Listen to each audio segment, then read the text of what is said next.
DorkLair. Welcome to another DorkLair collecting video. Today I'm going to take a look at the Mezco Crimson Cranium 2-pack of head sculpts from their Slugfest page. This one was like a secret drop. It just popped up out of nowhere with a couple other items. The comic book from Nocturnal, which is, I believe, just the same issue that came with Nocturnal. And then they also put up some jumbo trading cards, big poster-sized trading cards on that same day. That was Friday, the 11th or something like that. But anyway, the box is over here. It's not much to look at. I will crack it open and we'll take a look. All right, let's take a look here at this box and let's flip it open this way. And what's inside?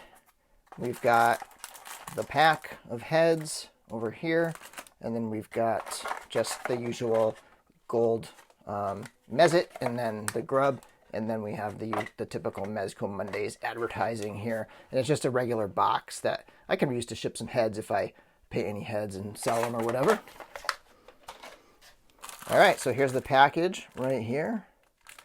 We got the Moon Knight head and then the skull with the eyeballs inside it. So let's open this thing.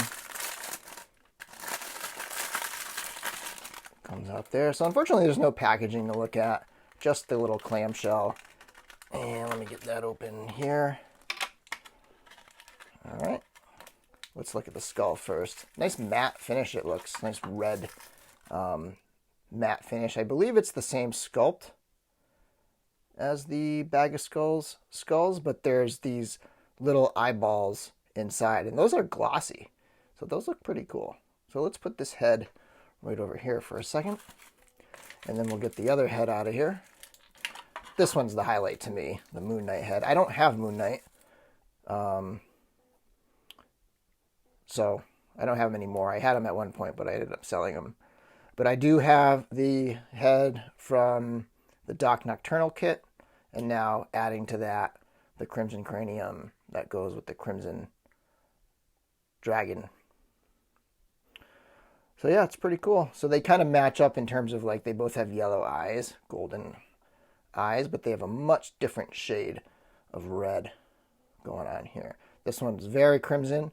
Obviously, this one's much more a bright red kind of thing. So I got all these figures out here, and so I thought I would do some head swaps. I kind of went with figures that have, like red themes going on a little bit here. So let's start it off with the kind of the one up front here. So first of all, we have the Lone Roach, who I haven't really had out because I've been using Lone Roach's feet for my own Crimson Roach, the Blood Agent. But so yeah, I haven't been using him because I haven't had his feet on him. But I popped the feet from a what do you call it? From a Palm Empire figure on there, and it's not very stable, but kind of does the trick for now, just for this video. But here we have him. Let's pop his head off. And then let's get this one on here and see how that looks. Pretty good. I think it sits a little high on his neck, but yeah, that looks pretty cool. And then I also have from that same Palm Empire figure this hat, samurai hat. So I could put that on there. Looks pretty cool. Doesn't quite fit perfectly, but yeah, I like that look on there. Matches up really well with the jacket too. I think it sits a little high on his neck. I don't know. You tell me what you think of how that looks. And then let's take a look at how it is with this one on there. I don't know. I don't love that one. I don't think that's the proper look there. But so there's the Lone Roach. Looks decent on there. All right, so I already mentioned the Crimson Roach, the Blood Agent that I've had for a while. I custom painted a golden head. You can see up there a little bit. You can see a little bit of the gold where I didn't paint it because I didn't want to mess with the socket. But yeah, so let's get this head out of here. And let's start with the skull. Now I think that looks pretty good because the scarf kind of matches that color a little bit more. So that's a pretty cool look right there. And then let's try the ninja head on here. And that's not bad either. It looks cool. Kind of matches up. So I have the Lone Roach's sword back there, and it definitely matches the Lone Roach sword. So that's how it looks on basically the Agent Gomez body. And moving on, let's get this guy back together. We've got blade. This is the MDX blade, but I have the head and jacket from the regular blade. So let's pop that head off of there. And let's start with the ninja head. And that looks pretty good, you know, and it's got the red in the jacket to kind of go with it. I actually think that looks pretty good. Looks like he's got a mask on. I like that look. And then let's see how the skull looks.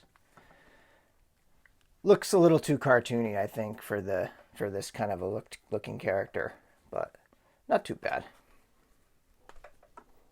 Get him back together. His sword back on his back. Put him over here. Okay, next up, let's go with Doc Nocturnal. And now that matches up pretty well. I like quite a bit. That's a pretty cool look right there. And obviously we're kind of used to this look slightly because we're used to this with the black head on there with the kit head. But yep, that looks pretty cool on Doc Nocturnal. Now I know the Stealth Gomez doesn't have any red on him to match up, but I thought I would take a look. So let's see. Not bad.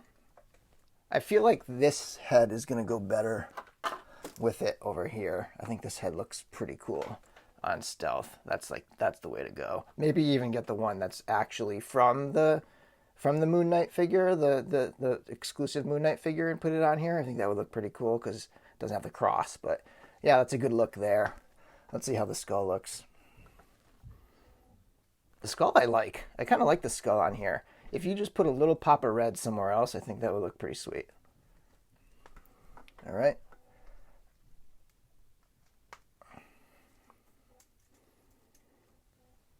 Okay, that's Stealth. And then one more figure we can take a look at. And that is, I'm going to try to keep him in his pose because I really love this pose. But we have the Crimson Dragon. I currently have the ninja head from Diabolique on there. On Diabolique, it's not really a ninja head, but it functions as one here. And so let's take a look at that. Now that looks pretty sick. That is what it's intended for, I think. I mean, based on their product photos, that does look pretty badass. Yeah, I like that quite a bit. So you got a full-on Red Ninja, crimson-looking thing going on here. And just a real quick look at how it is with that skull. I think that looks pretty cool, too. So yeah, so there's your look at all these heads on all these figures, or at least these two heads on all these figures. And just my overall impressions after kind of doing all these swaps, doing this little box opening, is I like it. It was a $15 set, so you got two heads for $15. Usually if you're going to buy heads, if people part figures out, they're not usually $7.50 per head. They're usually like $20 per head. So I think the deal is good. The only thing is it's sold out or wait list. And so if you want it, jump on the wait list. Also, you know, you got to add the shipping. So I think like if you just bought the pair of heads, $15, and then it was like another $10 shipping, which is a lot for such a small package. $25, still not bad. That's $13 a head. I think the price is good there. The aftermarket's a different story though. Now that it's sold out, they're hard to find. I definitely recommend jumping on the wait list. In terms of how much I would pay for the set, I would definitely not go over $40. $20 per head is the usual price. When people part out Mezcos, that's roughly what the heads are, $15 to $20. So 30 to 40 for the pair, or 20 each. Maybe like 25 for this and 15 for this one, because this is going to be the much more sought after head. So yeah, I mean, I recommend them. I think they're great. I wouldn't go paying crazy aftermarket prices though, because, you know, there's just paint variants of other heads they already have. And yeah, thanks for watching my video. And until next time, may the force be with you. Follow me.